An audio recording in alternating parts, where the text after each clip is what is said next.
Okay, Hare Krishna, everyone. Hare Krishna, Prabhuji, Dhanwad Pranam. Dandavad Pranam, Hare Krishna, Shalini Mataji, Hare Krishna, Satya Mataji, Hare Krishna, Priyanka Mataji, Hare Krishna, Rasija Mataji, and Hare Krishna, Renuka.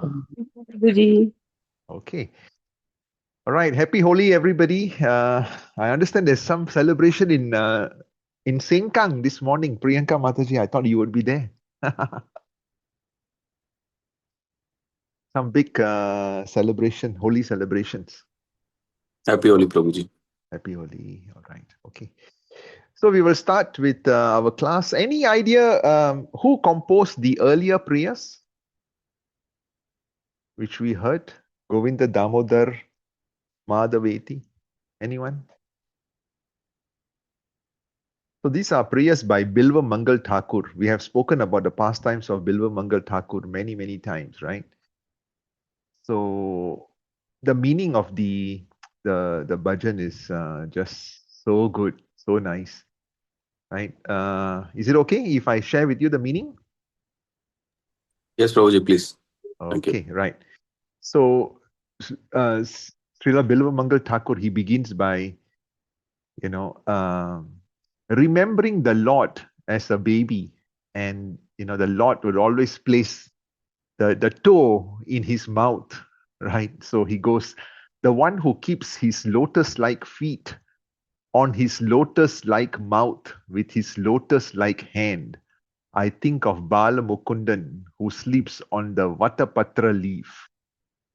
And then he moves on to explain, though desiring to sell milk, dahi, butter, etc., the mind of a young gopi who was so absorbed in the lotus feet of Krishna that instead of calling out milk for sale, dahi for sale, she bewilderedly said, Govinda, Damodar, and Madhav, right? Just by seeing Krishna on the huge leaf and sucking his toe. And then he moved on. In house after house, groups of gopi gather on various occasions, and together they always chant the transcendental names of Krishna, Govinda, Damodar, and Madhav. And Devarishi Narada and other munis are also surrendered to Lord Vishnu, who happily rests upon his couch. Right? And they always chant the names of Govinda, Damodar, and Madhav, and thus they attain spiritual forms similar to his. And we will discuss that in today's class. O my tongue, always worship these beautiful enchanting names of Krishna, Govinda, Damodar, and Madhav, which can destroy all the obstacles of the devotee. Indeed, this is the essence found upon ceasing the affairs of mundane happiness or material happiness. And this too is to be sung after the cessation of all sufferings, right? So when we go back, in the event that we go back to the spiritual world, this alone is to be chanted at the time of death of one's material body. Govinda, Damodar, and Madhav. O tongue, utter only these nectarian names: Sri Krishna, dearmost of Sri Radha, Lord of Gokula, Gopala, Lord of Govardhan, Vishnu, Govinda, Damodar, and Madhav. O my tongue, I ask this, that upon my meeting the bearer of the scepter of chastisement, who is Yamaraj, you will utter this sweet phrase with great devotion: Govinda, Damodar, Madhav. O my tongue, you are fond of sweet things and of discriminating taste. I tell you the highest truth, which is always the most beneficial. Please just recite these sweet syllables: Govinda, Damodar, and Madhav. Okay, beautiful, isn't it? Hare Krishna. Yes, Today, Prabhuji. Quite nice. right. So today we have a record number of participants, only 8. It's all right. It's the start of the holidays, so many of them would have,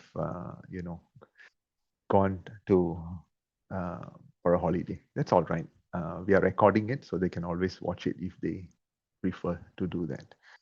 So let's begin with our Mangla Charan. Om Jnana Timirandasya Jnananjana Shalakaya Chakshurunmlitam Yena Tasmai Shri Guruve Namaha Sri Chaitanya Manobhistam Stapitam Yena Bhutale Swayam Rupa Kadamayam Dadati Swapadantikam Vandeham Sri Guru Sri Yuta Padakamalam Sri Gurum Vaishnavamscha Sri Rupam Sagrajatam Sahagana Raghunatham Vitam Tam Sajivam Satvetam Savadutam Parijana Sahitam Krishna Chaitanya Devam Sri Radha Krishna Padam Sahagana Lalita Sri Vishakam Vitam Sha Hey Krishna Karuna Sindhu Dina Bandhu Jagatpate Gopesha Gopika Kanta Radha Kanta Namastute Tapta Kanchana Gaurangi Radhe Vrindavaneshwari Vishwabhanu Sute Devi Pranamami Hari Priye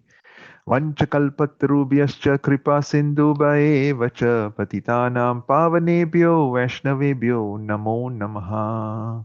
Jai Sri Krishna Chaitanya Prabhu Nityananda Sri Advaita Gadadara Srivasadi Gaura Bhakta Vrinda Hare Krishna Krishna Krishna Hare Hare Hare Rama Rama Rama Hare Hare Hare Krishna Krishna Krishna Hare Hare Hare Rama Rama Rama Hare Hare Hare Krishna Krishna Krishna Hare Hare Hare Rama Rama Rama Hare Hare Om Namo Bhagavate Vasudevaya Om Namo Bhagavate Vasudevaya Om Namo Bhagavate Vasudevaya Narayanam Namaskritya Naram Chaiva Narottamam Devim Saraswatim Vyasam Tato Jayam Udirayet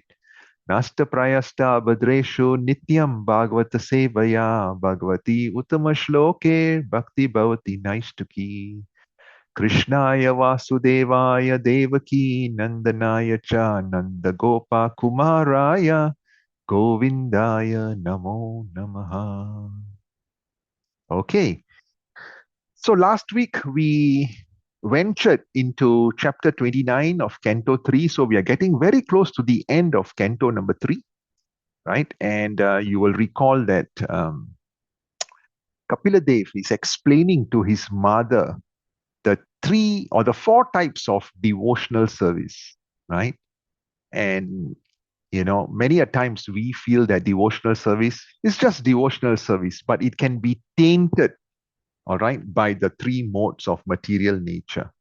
And we spoke about devotional service or bhakti in the mode of ignorance. We spoke about bhakti in the mode of passion, bhakti in the mode of goodness also, right? And bhakti in the mode of pure goodness. So pure goodness simply means you are spontaneously worshipping the Lord, right? Without any motive, without any interruption, right?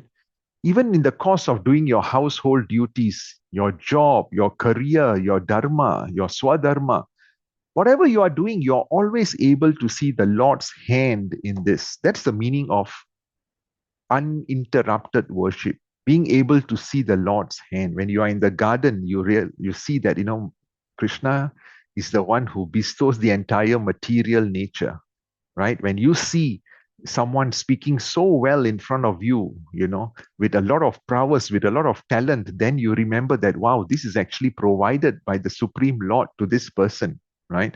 When you see someone with wealth, you remember that, wow, Krishna is the source of all wealth, right?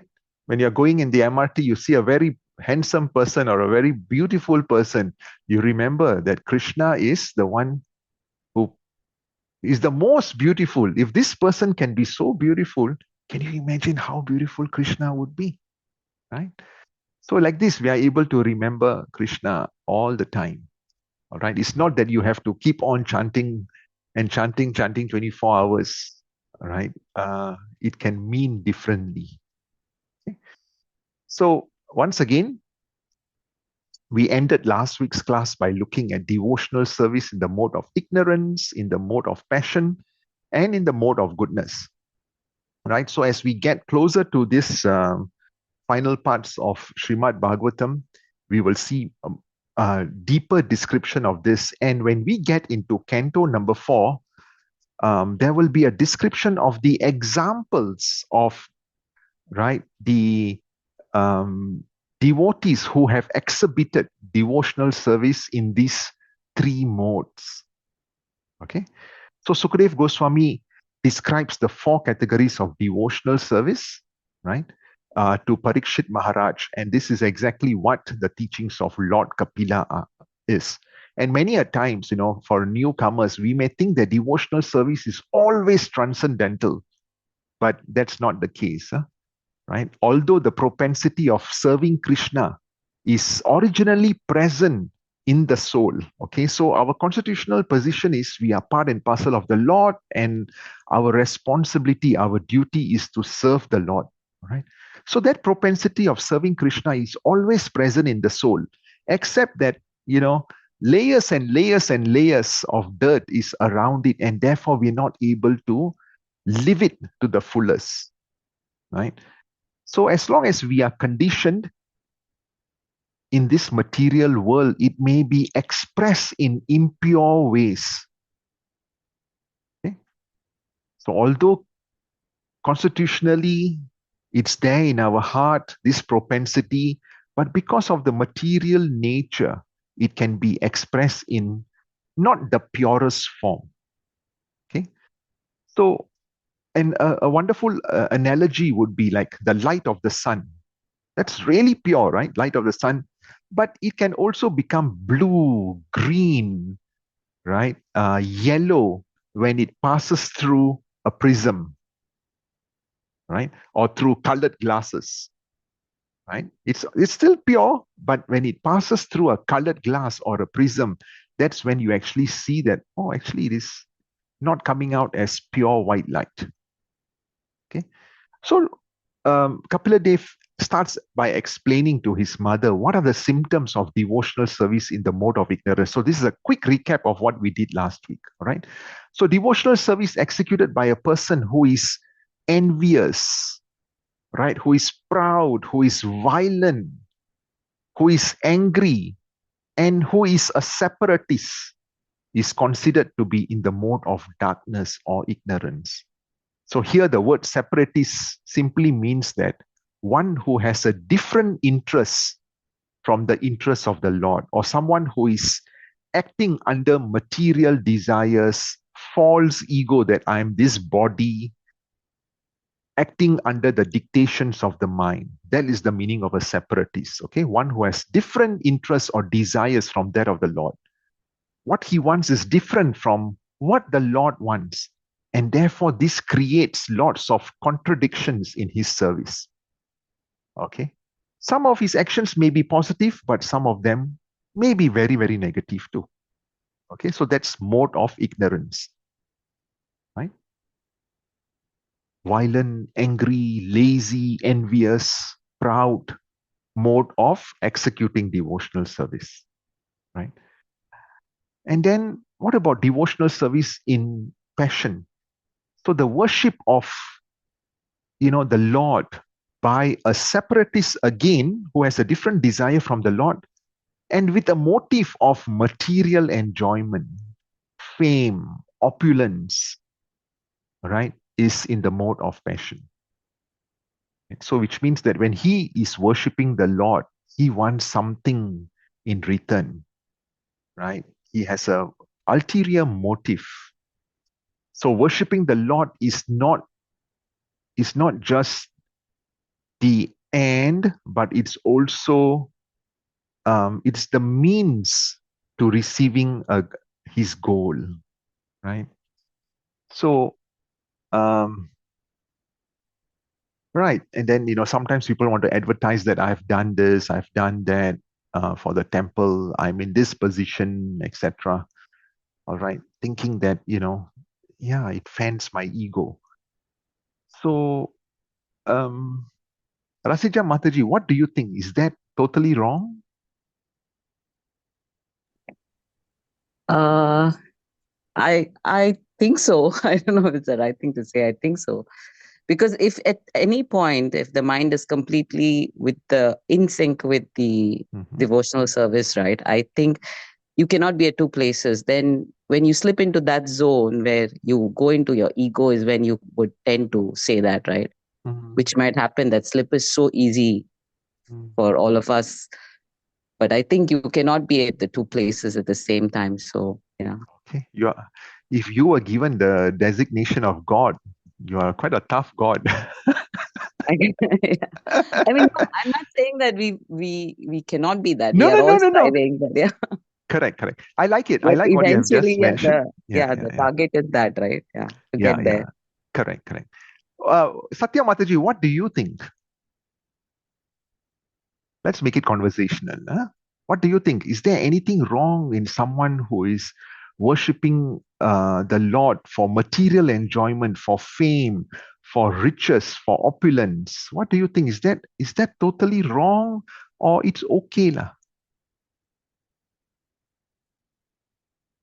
Can't hear you, Mataji. Maybe you have to unmute your line. Okay, no problems. Mataji, yes.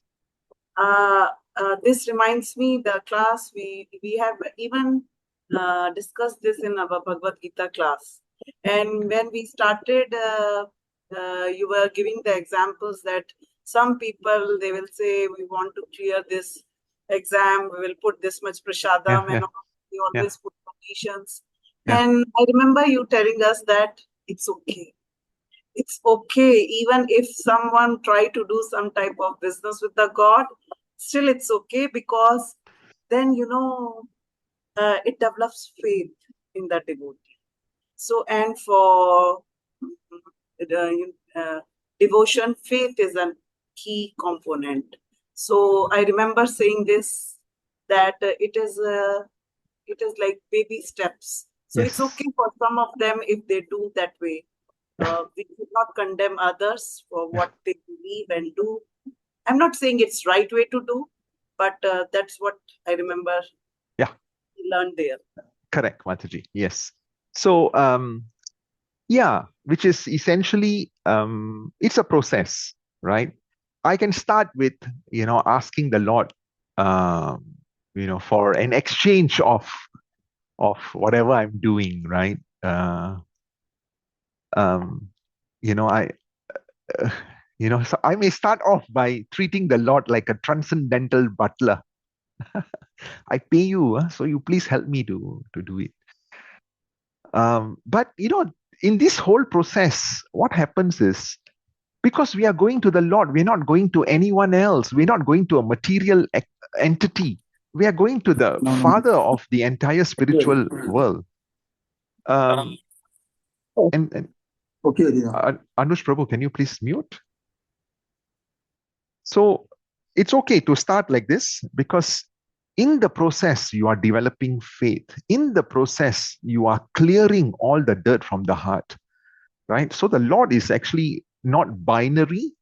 The Lord's process of devotional service is a little bit analogous, It's not binary. It's not totally 100% pure or impure. No, the Lord is very merciful, Even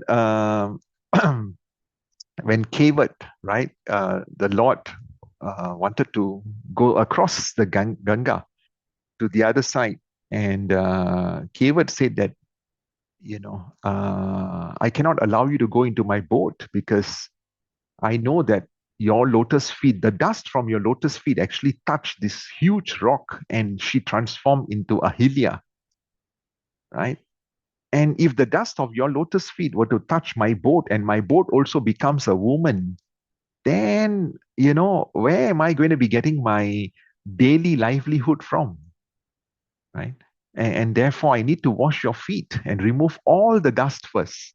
Lord Ram knew what he was up to, and Lord Ram allowed him to wash his lotus feet. And then Kevat drank the water from the washing of the Lord's lotus feet. And then the Lord went into the boat, and then Kevat started, rowing the boat to the other side. And he took something which could have been done in 20 minutes. He took hours to complete it, right? Because he wanted that association of the Lord. And towards the end, Ram wanted to give him something, right, for the service. But then Kevat said, "No, I cannot take anything from you." Then the Lord asked, "Why?" And it's so amazing, the reply. He said that, just like a barber doesn't take money from another barber, right? If I'm a barber, when I go for a haircut, I do you a favor, and then in future, when I need a haircut, you do it for me, right? So it's reciprocation, right? So a barber doesn't take money from a barber. And then Adobe, right? When Adobe has extra clothes to wash, he outsourced this to someone else. The second Adobe also doesn't take money from him, right? With a clear understanding that in time to come, when the second Adobe has more clothes to wash, he would give this first Adobe some parts of it so he could help, right? So there's this barter trade going on. And Kevat, then Ram was like puzzled. Lord Ram was puzzled. Yeah, but that's the barber and that's the Adobe, right? And you are neither a barber, neither am I a Adobe. What's the analogy you're trying to draw? And then Kevat said that, today I'm bringing you across the ghat. When it's time for me to leave this material world, you also bring me across the ghat to the spiritual world. All right. So, yeah, it's interesting, right? So it's okay to actually start with this, as what Shalini Mataji has says. It's not binary. It's not 100% yes or no. The Lord is so merciful, right? The Lord is so merciful. So we spoke about passion. We spoke about ignorance, or ignorance first, and then passion, and then finally there is service in the mode of goodness, which is normally not spontaneous. Okay, so devotional service in the mode of goodness is essentially you go through the entire process, you go through the entire rhythm, right? And very often the idea is of achieving liberation. Okay, to go back to to the spiritual world. I'm doing this. So it's there, but still not there. Okay, because that is like a little bit like sadhana bhakti, right? But pure devotional service, which is even beyond the mode of goodness, is exhibited when one's mind is at once attracted to hearing the transcendental names and qualities of the Lord, because the Lord is residing in everyone's heart. And just as water of the Ganges flow naturally towards the ocean, such devotional ecstasy, uninterrupted by any material designation or condition, flows towards the Supreme Lord. So it's like spontaneous, right? Yeah, like Raganuga Bhakti, it's like spontaneously you're worshipping the Lord without asking for anything, right? And all you're saying is, even after I die, I just want to serve you. I'm not even bothered about going into the spiritual world. I'm not wanting anything. I leave that to you. You decide what is best for me. From my side, my work is to do this. And then the rewards, you decide. Krishna says, that you just do your duty to the best of your ability without being attached to the results. And therefore, pure devotional service is exactly that. You just do your part and leave the results to the Lord. Okay? Whether he wants us to come back into this material world again in the form of a devotee to perfect it, or to assist others in their devotional service, like how Srila Prabhupada came into this material world just to assist the Lord's mission. We leave it to him. We leave it to the Supreme Lord. Okay. Any questions before we move on? It's a very, very important topic. Many a times devotees do not understand this, right? If you walk into any of the temples today, 90%, 99% of people will not understand this topic about the gradations of devotional service. But of course, our role is not to be judgmental on anyone. I be judgmental on myself, not on anybody. Okay? All right. I Any have a questions? question. Yes, One Prabhu. question, Prabhuji. Yeah. In Sattva Gun, if we pray, Mhm, we are following the scriptures. We are doing devotional service. mhm, It is not spontaneous. It is not natural. But it is still bhakti. Sattva Gun being Sattva Gun, it'll bind us to the material nature again. It'll bind us again to material life. We won't be liberated of the mhm, material world. mhm. So even though doing bhakti, uh, we will still not be liberated. We'll still not achieve God, and we'll be out. We'll not be out of the like birth and death cycle. So although we are doing bhakti, so that means the bhakti is not very pure. It means to say in Sattvagun also the bhakti is it is contaminated. Well, Although is as per not, scriptures, although we are doing favorable bhakti, it's not unfavorable, but we are still somewhere it's not pure. It's somewhere it's not up to the mark. It's not 100% that we can leave the material world with Sattvagun, like prayers in Sattvagun. but you see, the process, the key word is process, now, Prabhuji. While you are in this Sattva Guna devotional service, right? You're doing it correctly, then your faith will keep on building. You'll become stronger and stronger. That fortitude will be so strong, and it will naturally become pure devotional service. Okay, so Like the example you gave, Prabhuji, sorry, like the example you gave of Keward, that although yes, he really loved like Lord Ram, and he had a lot of faith in Lord Ram, but he said, "I'm crossing you over, you cross me over." It's yeah, but that's that is an amazing, sweet exchange, lah, Prabhu.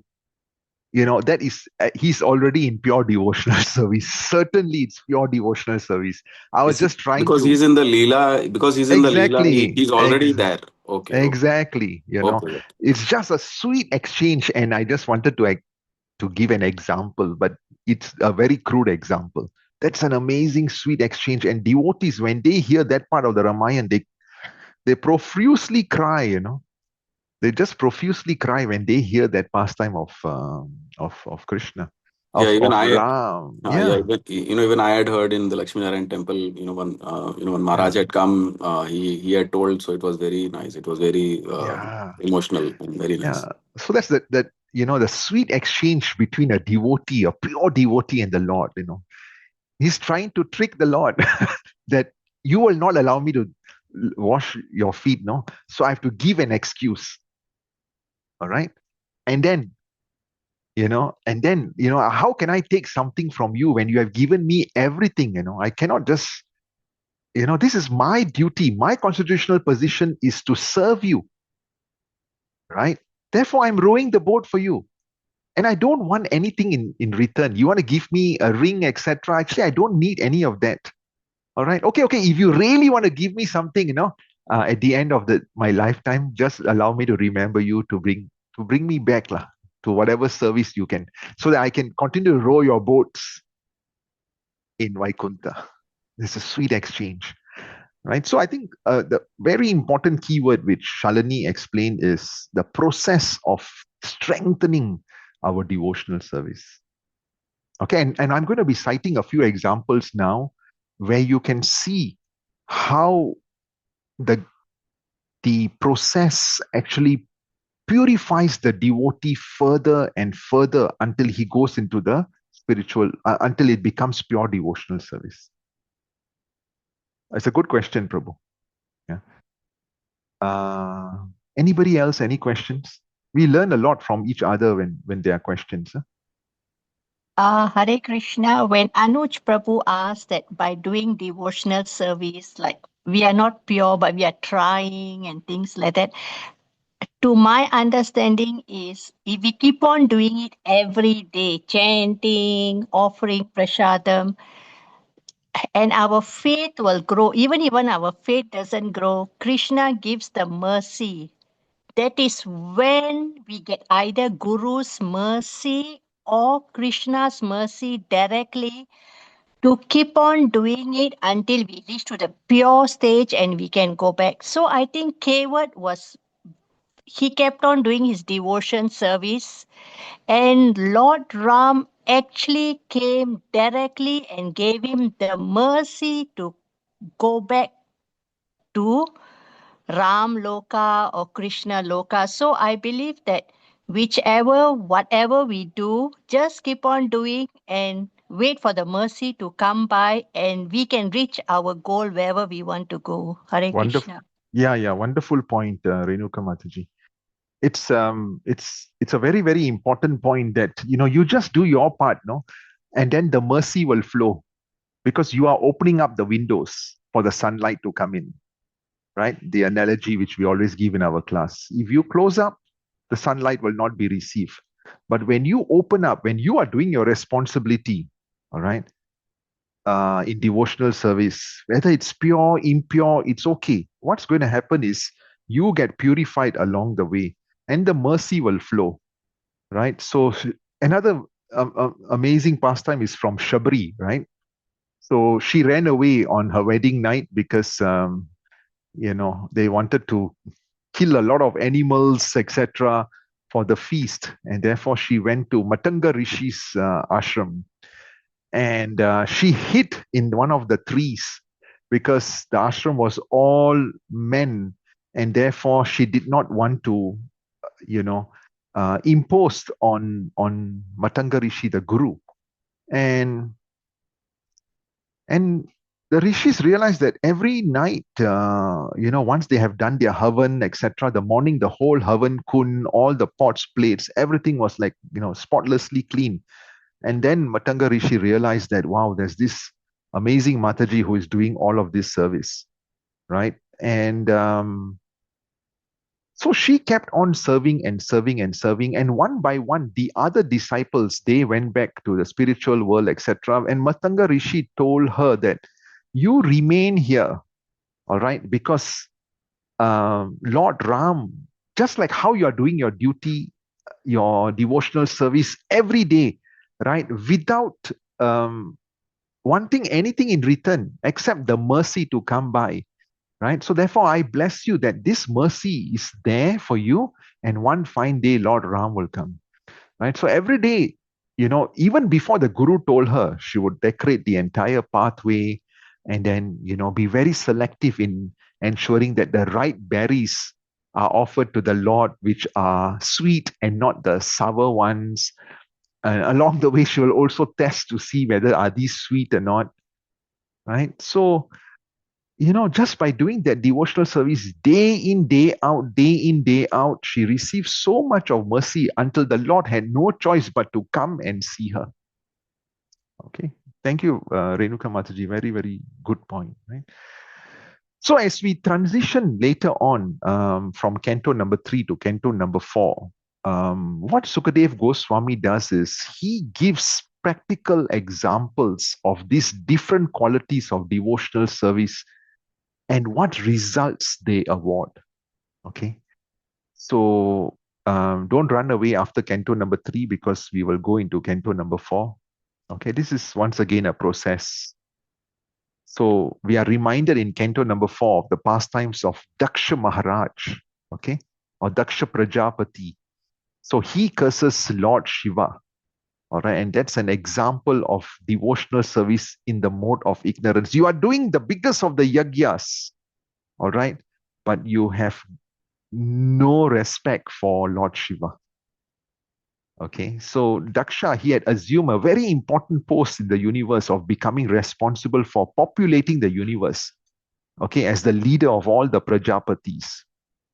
And it's a very, very responsible post. In fact, higher than the demigods too. But he became very, very puffed up.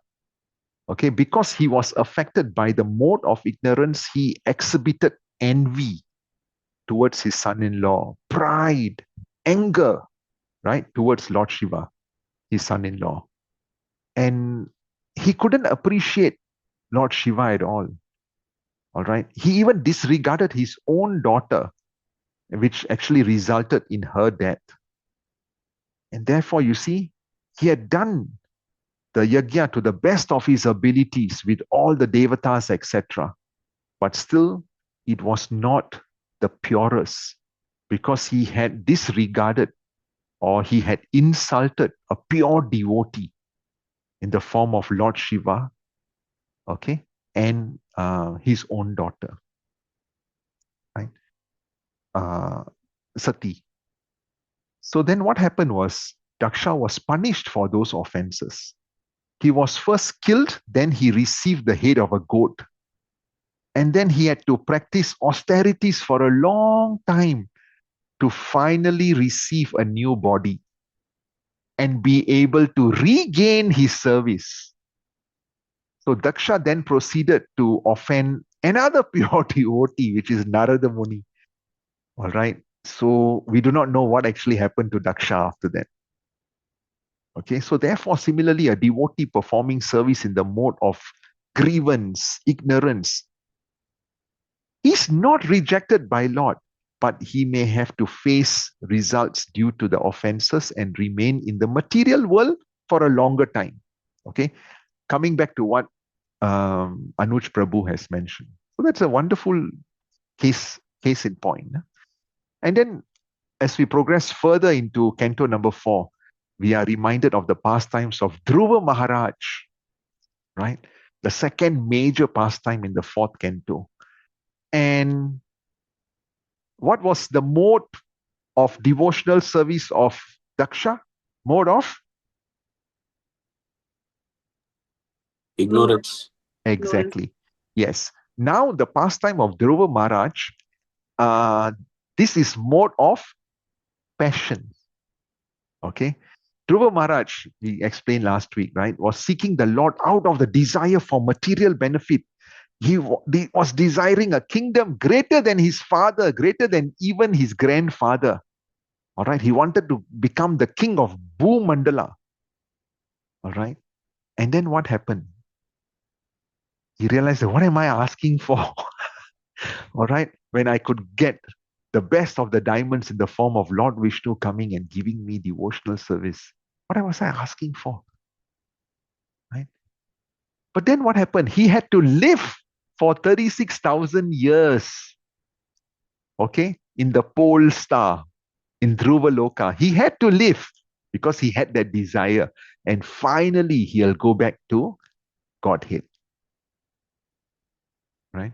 And of course, when he was, after that 36,000 years in Dhruva Loka, the pole star, right?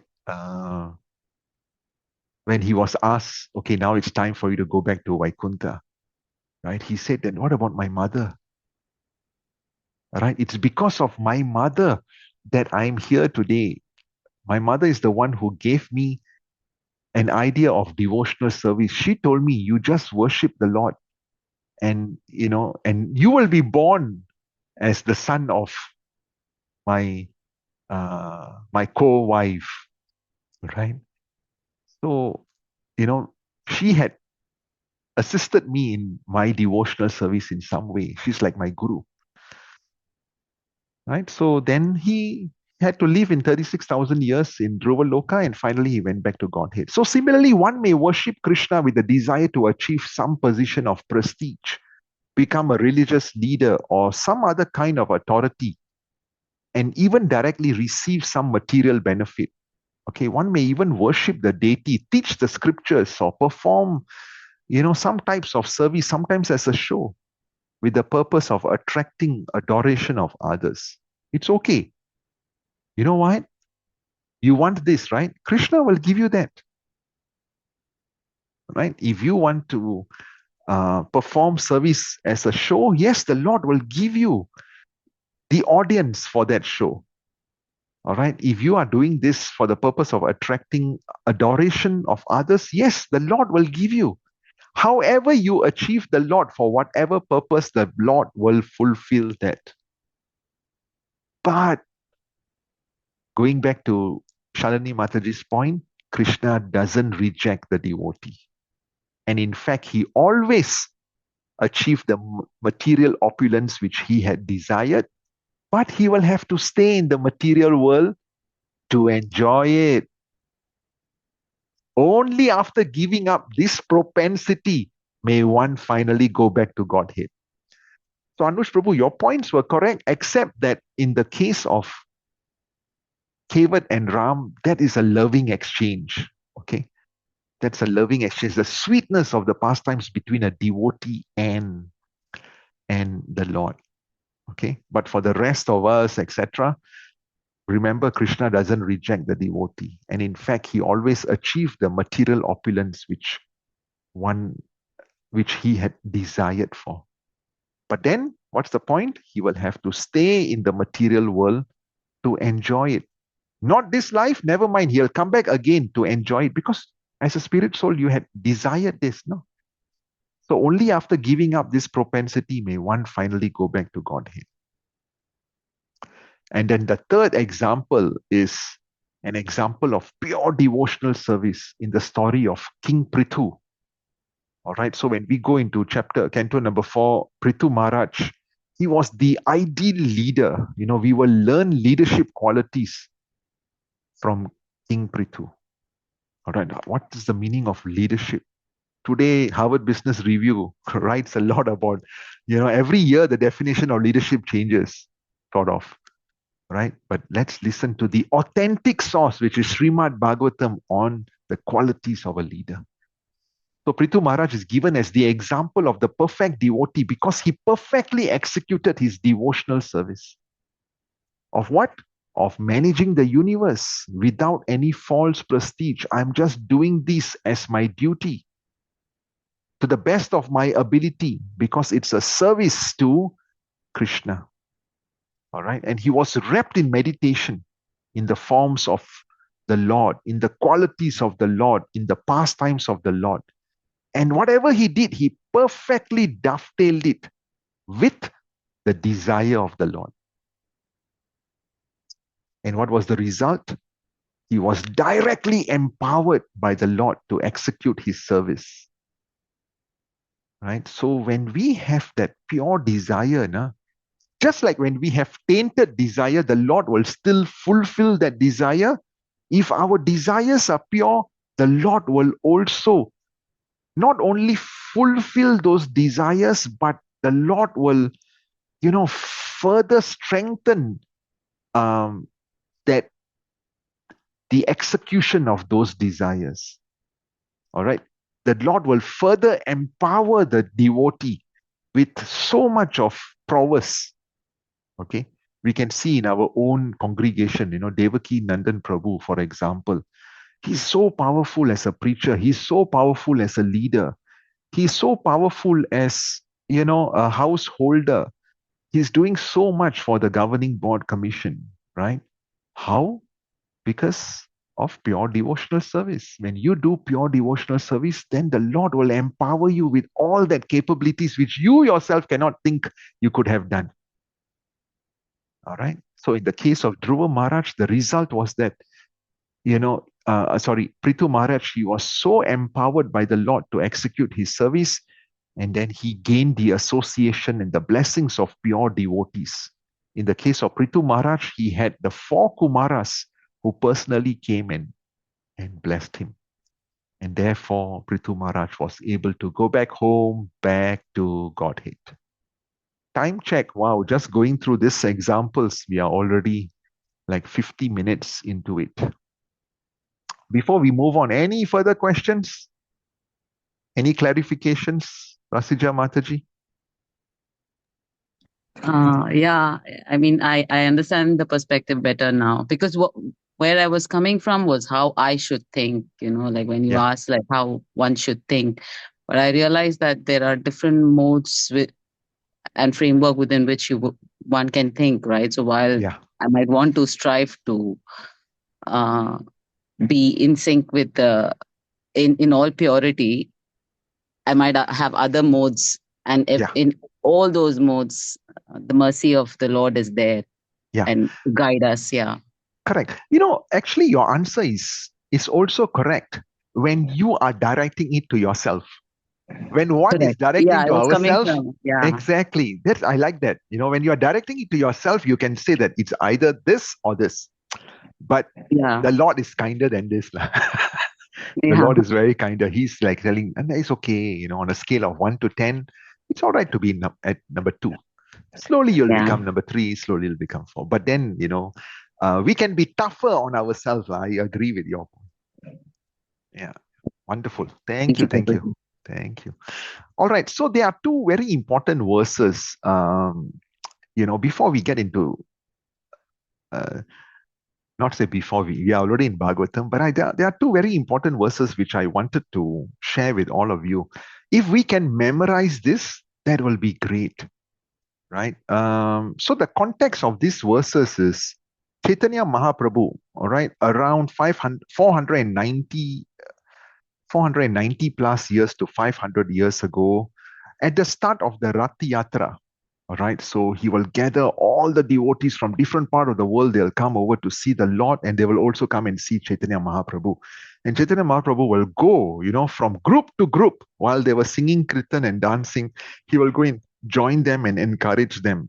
And when the Lord Jagannath goes onto the Rath, okay, Chaitanya Mahaprabhu, who is none other than the Lord himself, okay, to set an example, he's actually, he's saying these prayers out to the Lord. Okay. So, you can take your time to read it, memorize it, etc. But essentially it goes like this. Namo Brahmanya Devaya Go Brahmana Hitaya Cha Jagaditaya Krishnaya Govindaya Namo Namaha. So Chaitanya Mahaprabhu is teaching us, okay, which is actually this verse is also from the Vishnu Purana. Let me offer my respectful obeisances unto Lord Krishna, who is the worshipable deity for all Brahmanical persons, who is the well-wisher of the cows and the Brahmanas, and who is always benefiting the whole world. I offer my repeated obeisances to the personality of Godhead, known as Krishna and Govinda. Okay, so essentially, when one goes to the altar of Krishna, before we start doing our, the arati or any of the offerings to the Lord, we recite this prayer.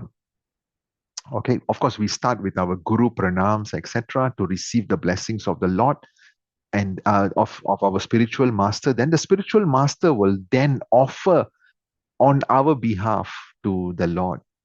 Okay, sorry, we offer this on our spiritual master's behalf to the Lord.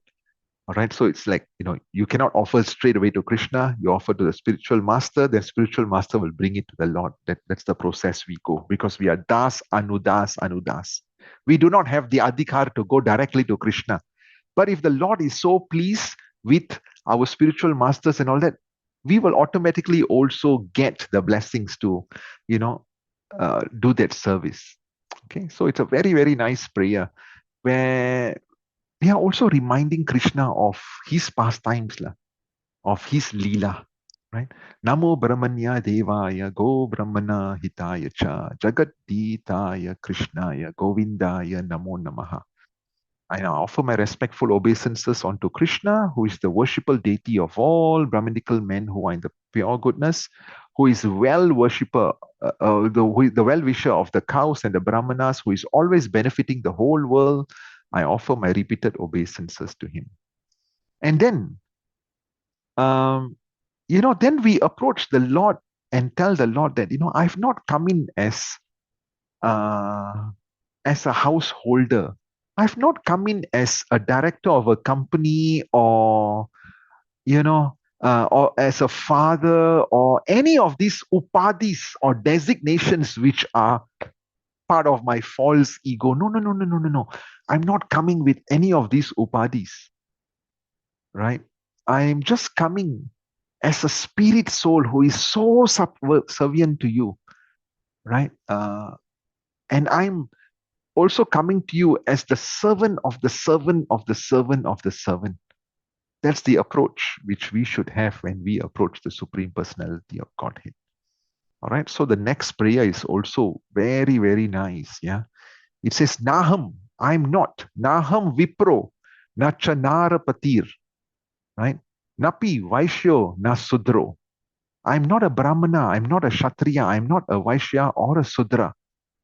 Naham Varni, na cha Grahapatir, na Vanashto Yatirva. And nor am I a brahmachari, a householder, a vanaprastha, or a sannyasi. Kintu Prodhan, Nikala, Paramananda, Purn Amrit Abher, which is, I identify myself only as the servant of the servant of the servant of the lotus feet of Sri Krishna, the maintainer of the gopis. Gopir Bartu Pada Kamalayor Das Anudas Anudas, which is essentially what I've just said. And the Lord is like an ocean of nectar, and He's the cause of the universal transcendental bliss. He's always existing with brilliance. Okay, so that's the approach we have when we are going to the Lord. I'm not any of this upadis or designations.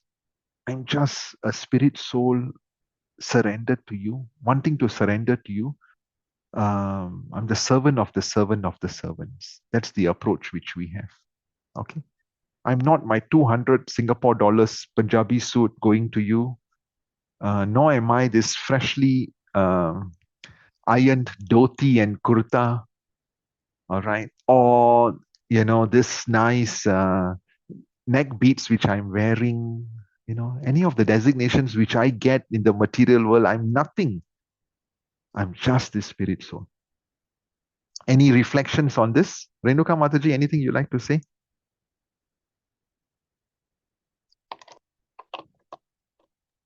No. Okay. Anybody else?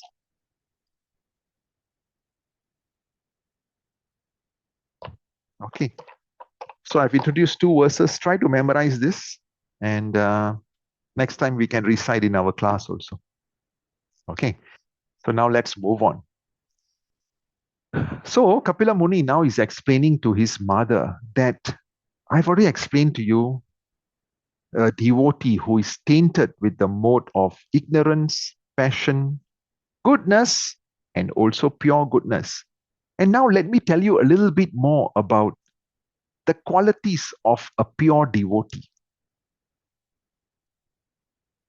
And Kapila Muni is explaining to his mother that a pure devotee does not accept any kind of liberation, be it Salokya, which is living in the same planet as the Lord. Okay? Sarshti, which is having the same opulence, the riches as the Lord. Sarupya, which is essentially, having the same bodily features as the Lord. Or ekatva, right? Sarshti. Sarshti is Sar Ishti, which is having the same opulence. I spoke about that. Sarupya and Samipya. Samipya is to be a personal associate. Okay. So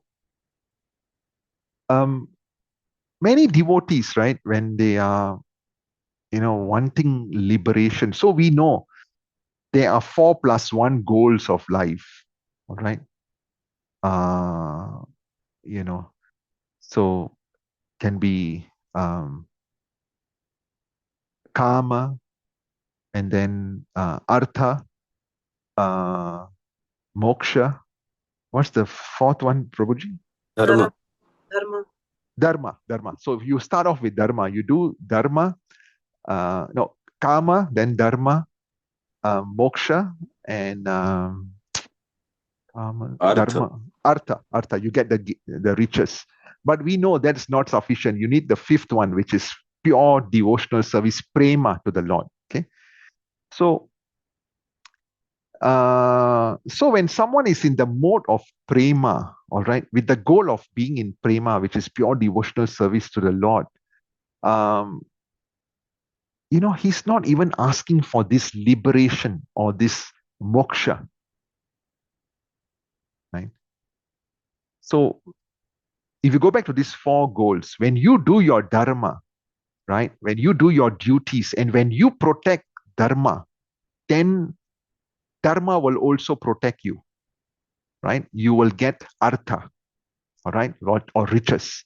By doing your dharma to the best of your abilities, by protecting dharma, dharma will protect you and you will be provided with artha, which is the wealth, riches, the qualities, the talent, etc. Okay, so that's the second goal. From dharma, it went into artha.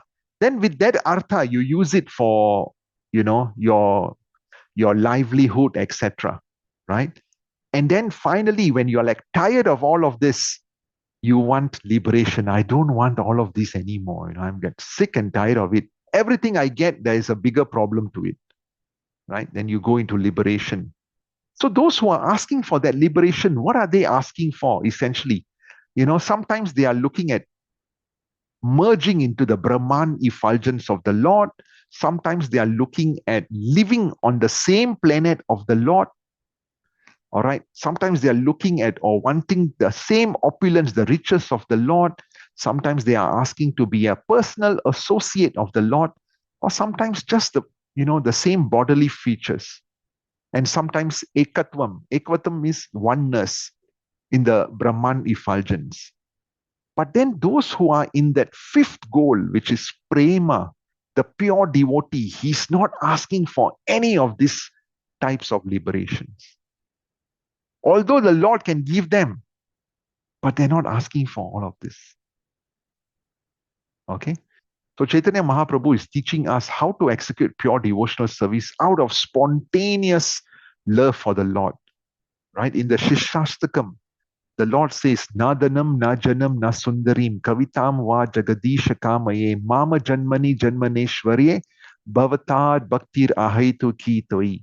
Which is, oh Lord, I do not wish to gain from you any wealth, nor do I wish to have a beautiful husband or a wife, nor do I wish to have many followers. All I want from you is that in life after life, I may remain a pure devotee at your lotus feet. All right. So there's a similarity between the prayers of Lord Chaitanya and the statements of Srimad Bhagavatam by Kapila Dev. Chaitanya Mahaprabhu is praying in life after life, indicating that a devotee does not even desire the cessation of birth and death. All right, this is like the utmost.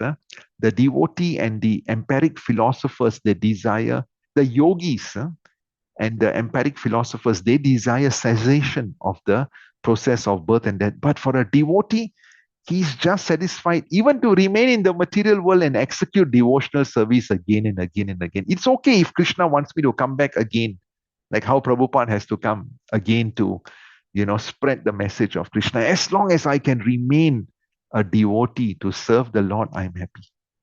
Right? Sometimes devotee, even if I come as a, living in a devotee's house as a dog, I'm okay. That's like the extreme lah. Okay. So that's it. The different types of liberation, but the devotee does not want any of that. And then Kapila Dev continues, by attaining the highest platform of devotional service, as I've explained, which is prema, one can overcome the influence of the 3 modes of material nature and be situated in the transcendental stage. So this is a 2-way process, right? This is a 2-way process. What is happening is when a devotee, right, intensifies in his devotional service and moves from sadhana bhakti to raganuga bhakti, spontaneous, and he has got no other desires apart from just spontaneously worshipping the Supreme Personality of Godhead, serving the needs of the Supreme Personality of Godhead, right? Without any cessation or without any self-interest.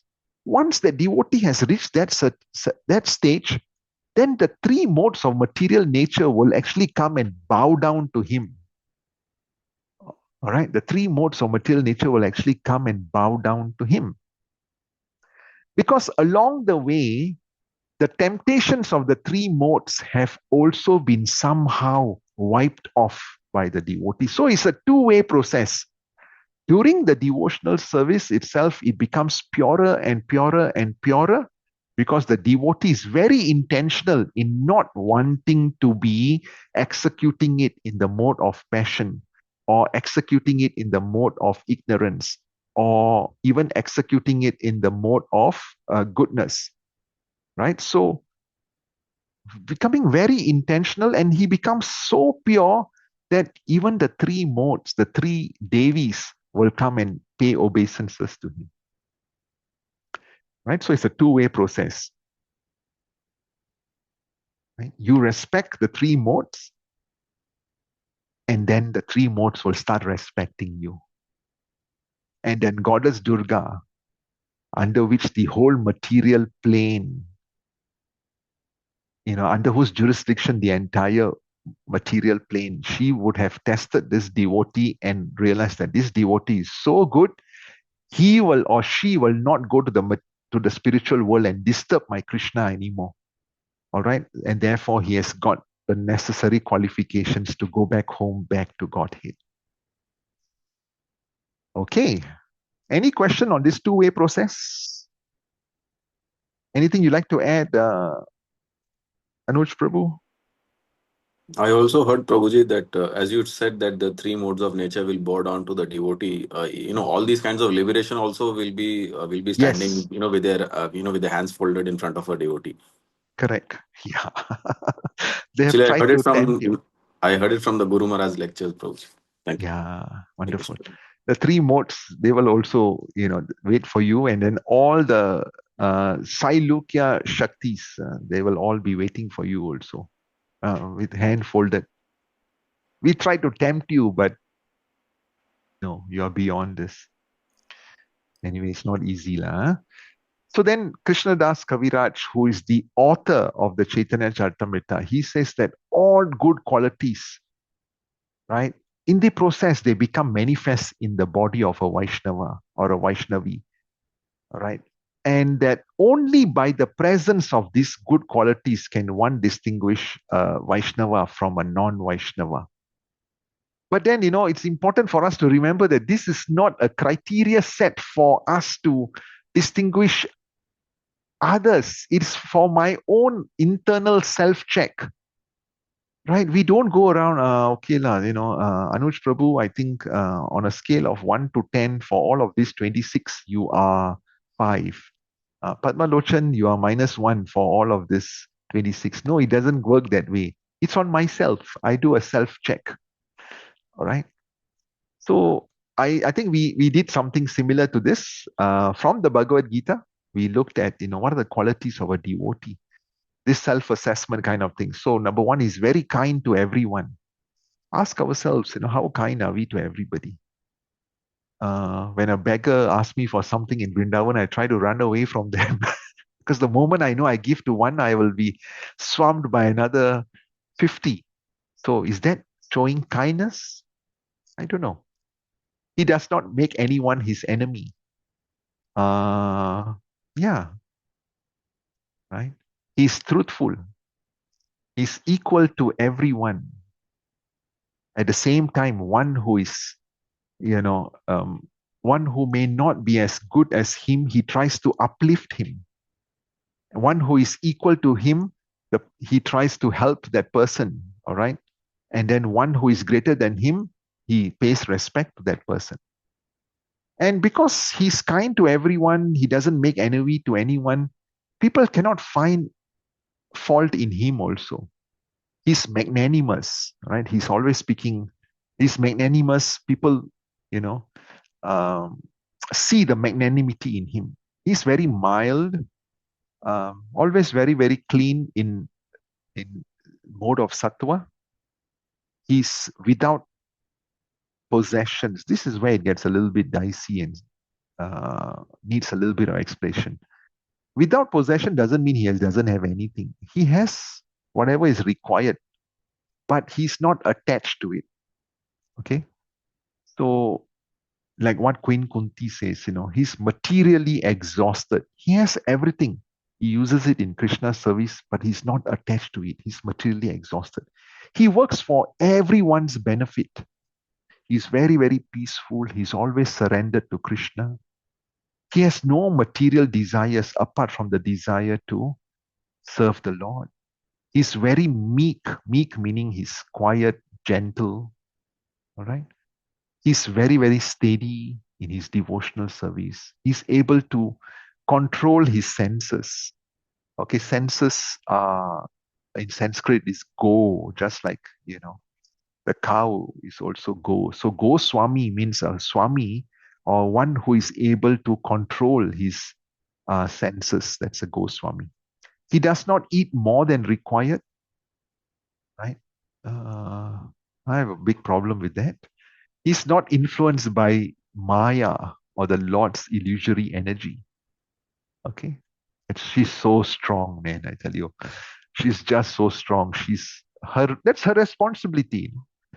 She's the greatest devotee of the Lord, just wanting to ensure that no one goes and disturbs him unless he or she is fully qualified. And this person offers respect to everyone. He does not desire any respect for himself. He respects everyone, but he doesn't expect any respect for himself. He's very serious, very grave, very, very merciful, very friendly. He's poetic in expressing his love for the Lord. He's an expert in all that he does based on his nature. At the same time, he's very silent. He's not, making a big show of things. So, yeah, it's always a work in progress. And let's see where we are for each of this. Right? Then Kapila Dev continues that Supreme Lord is attracted only by pure devotion. He explains to his mother that I am attracted only by pure devotion, oh mother. All right, Krishna is not interested in elaborate rituals or offerings. Let's not forget, everything comes from him, He's not interested. Everything of his we are re-offering to him. So the only ingredient he's looking for is that devotion. Is it offered to me with pure devotion? Krishna says in 9.26 of the Bhagavad Gita, Patram pushpam phalam toyam yo me bhaktya prayachati tadaham bhakti uparitam asnami prayatatmana. Which is, if one offers me with love and devotion a leaf, a flower, a fruit, or water, I will accept it. The main important ingredient is devotion. The Lord only looks at the sincerity of the devotee's heart. That's the most important. How sincere is this person? And so we saw, the story of Sudama, who had nothing, but the wife managed to beg some broken rice from a neighbor and then, gave it to him. And, he even forgot all about the broken rice. But he had so much of devotion for Krishna. And he had put it under his arm, in his armpit, no? Can you believe it? Put it under his armpit. He was sweating while he was walking, all right, all the way to Dwarka, perspiring, sweating. And then he says, what did my sister-in-law send? And Sudama said, in this bag of there's nothing for you. No. She must have sent something with love. What is that? Just broken rice, handful of broken rice. And Krishna accepted it with so much of love. Okay? Because he was just looking for that love in his devotee, nothing else. Krishna knows everything. The only thing he doesn't know is, why does his devotee love him so much? Why is Radharani and the gopis so mad about him? Right? That is what Krishna wants to experience. That's what he wants to know. And therefore he came as Chaitanya Mahaprabhu. And therefore, what is looking in every one of us is just that pure sincerity. Okay. Then we move on. Kapil Dev then explained to his mother, oh mother, I am present in every living entity as the super soul. If someone neglects or disregards that super soul everywhere and engages himself in the worship of the deity in the temple, that is simply imitation or pretension. All right, so Krishna is saying, just like the amazing thing about what really touched a lot of people about my Guru Maharaj is when he meets anyone, he pays obeisances to them. He's a spiritual master. He's a sannyasi, and we are supposed to be paying obeisances. When we pay obeisance, he also pays obeisances back because he sees the super soul in everyone. All right. Sometimes, yeah, people kill animals uh, for their tongue, right? People kill others, all right, to fulfill their own purpose. So that's disregarding the super soul everywhere. So one who worships the deity in the temple and does not show respect to others is a devotee on the material platform. Okay? In the lower stage of devotional service. And a devotee should try to understand everything in relationship with Krishna and try to serve everything in that spirit. To serve everything means to engage everything in the service of Krishna. If a person is innocent and does not know his relationship with Krishna, an advanced devotee should try to engage him in the service of Krishna. And one who is advanced in Krishna consciousness can engage not only the living being, but everything in the service of Krishna. Very easy to understand purport. And then Kapila Dev continues with the same thing. One who worships the deity of Godhead in the temples but does not know the Supreme Lord as Paramatma or the Super Soul is situated in every living entity's heart must be in ignorance and compared to one who offers oblations to ashes. The ashes has no value, right? So, if you cannot see the Lord in everyone's super soul, but just see the Lord in the deity, that's not pure goodness, right? So it's explained that um, the Lord as Paramatma is present in all living entities, and the living entities has 8.4 million different types of bodies. Okay, and therefore the Supreme Personal Godhead is living in every body, both as the individual soul and as the super soul. Even the individual soul, the Atma, comes from the Lord, and the Paramatma is the Lord Himself. Right? So therefore the Lord is there in every heart. Since the individual soul is part and parcel of the Supreme Lord, in that sense, the Lord is also living in that very body as the super soul. And the Lord is also present as a witness. Okay?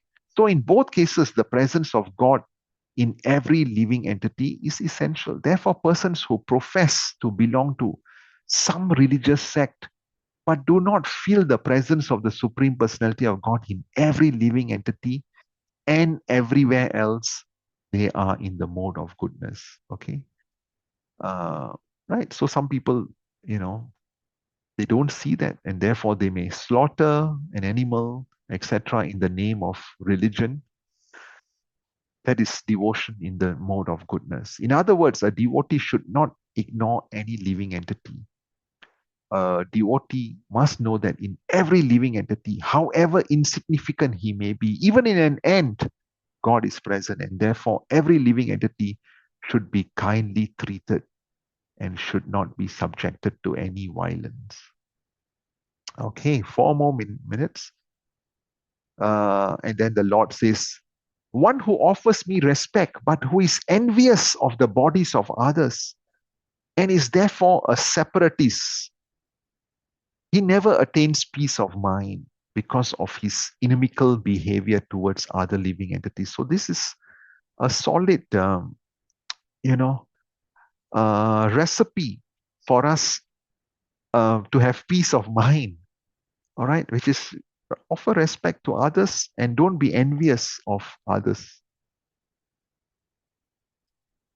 Okay, that's all. The devotee's vision must be perfect. He should ignore he should just ignore the bodily distinctions and should see only the presence of the part and parcel of the Lord and the Lord Himself as Paramatma. All right, so a devotee sees the Atma, which is part and parcel of the Lord, and also sees the Paramatma, who is the Lord Himself in every living entity. That is the vision of a pure devotee. All right. Therefore, there will be no wars in the world. There will be no riots, no wars, etc., because the devotee sees everyone with equivision. There's not doesn't see this as a Chinese devotee or a Muslim devotee or a Muslim body, etc. All these issues in in Palestine, etc., will not be there if everyone sees the Supreme in every living entity instead of saying this is my land and that's your land. Right? So, the Lord is always eager to deliver the conditioned souls because we are engaged in this material body. But devotees are also expected to carry the message or the desire of the Lord. All right. And enlighten people about Krishna consciousness. Right? So that both they and the recipient of that knowledge can be elevated to transcendental spiritual life, and their mission of lives can be successful. All right. So there'll be no wars, no issues if everyone sees the spirit, soul, and Paramatma in all of them, and that this body is just a covering, a temporary covering. So with that, we come to the end of today's class. All right, very interesting discussions by Kapiladev to his mother, son is explaining to the mother. Son is none other than the Supreme Personality of Godhead and Avatar himself. Okay. Any questions? Rasija Mataji, Shalini Mataji, Malti Mataji? Yes, Prabhuji, I have a question. Sure. So the last line about separatists, right? We all would tend to slip into that mode of feeling envy, even while having a connection with the Lord, and still, I mean, not in the pure sense, but we are still a devotee. We are striving to be a pure devotee, but we tend to go into that mode. So, is it the understanding, that my understanding correct, that until you reach that platform where you are in absolute pure devotional bhakti, and the three modes will also bow down to you, until you reach that point, we are all separatists? In some way, Mataji. Yeah, in some way. But it's a process. Once again, the most So, important, most important keyword today's class is process. It starts like that. Yeah. I mean, hand on heart, there are some people whom I can't to stand. call yourself a devotee still feels work in progress, but separatist sort of as a term feels like, oh, So the word separatist simply means that your desire is different from the desire of the Lord. That's it. That's the meaning of you are separately desiring from the Lord. Okay. That's the only meaning of separatist. I think I explained in the beginning of the class. That's the meaning of separatist. Yeah. Okay, thank you. Bhagwanji? Okay, no problem. Manoj, Shalini, Mataji? Okay, no questions. Then we will call it a day. Enjoy your weekend, whatever is left of your I have weekend. one question, Prabhuji, sorry. Yes, Prabhu. So you were saying to have equal